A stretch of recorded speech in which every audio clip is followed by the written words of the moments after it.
డివోర్స్‌కి apply చేసే ముందు marriage certificate కావాలంటారు. ఆ మ్యారేజ్ సర్టిఫికేట్ అనేది కంపల్సరీ రిజిస్టర్ అయ్యి ఉండాలంటారా? మామూలుగా డివోర్స్ ఫైల్ చేసినప్పుడు లిస్ట్ ఆఫ్ డాక్యుమెంట్స్లో ఏంటంటే మ్యారేజ్ సర్టిఫికేట్, హ్మ్.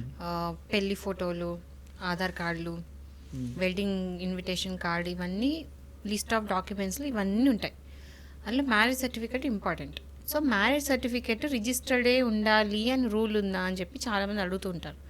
సో రీసెంట్గా ఏంటంటే ఒక కేసులో సునీల్ దుబే వర్సెస్ మీనాక్షి అని ఒక కేసులో ఏం తెలిసిందంటే కంపల్సరీ మ్యారేజ్ సర్టిఫికేట్ రిజిస్టర్ అయ్యి ఉండాలని లేదు.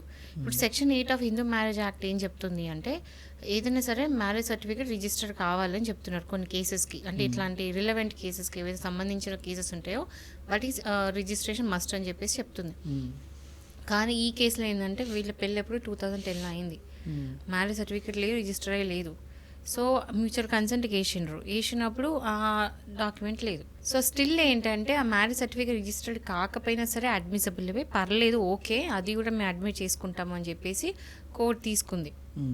అంటే దీని మీనింగ్ ఏంటంటే కంపల్సరీ మ్యారేజ్ సర్టిఫికేట్ రిజిస్టర్ అయ్యి ఉండాలని రూల్ లేదు. అన్రిజిస్టర్డ్ మ్యారేజ్ సర్టిఫికేట్ కూడా కోర్టు అడ్మిట్ చేసుకుంటుంది.